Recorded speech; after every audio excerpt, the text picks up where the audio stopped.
देश में आतंकी हमला हुआ है और आज प्रधानमंत्री मोदी जी बिहार में रैली करने जा रहे हैं क्योंकि वहां चुनाव है। क्या ये रैली करने का वक्त है? किसी में दम है जो उनसे सवाल पूछ ले?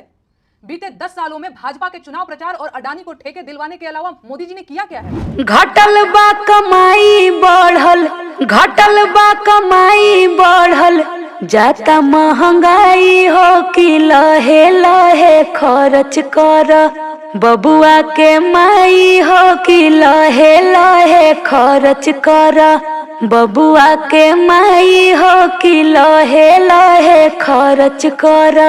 झुमका झुलनिया के रोजे रोजे रगड़बा, बाली उठला लिखती धनी तोहर झगड़बा।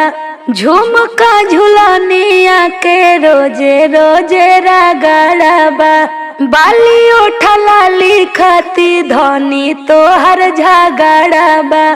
अब नहीं आउडर पाउडर, अब नहीं आउडर पाउडर, टिकुली की नहीं हो कि लहे लहे खर्च कर, बबुआ के माई हो कि लहे लहे खर्च कर, बबुआ के माई हो कि लहे लहे खर्च कर।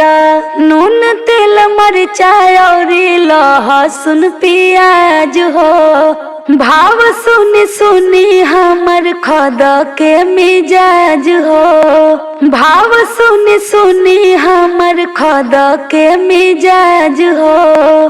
कुछ दिन खातिर धनी, कुछ दिन खातिर धनी, जीवला मनाई हो कि लहे लहे खर्च कर, गोलुआ के माई हो कि लहे लहे खर्च कर, बबुआ के माई हो कि लहे लहे खर्च कर।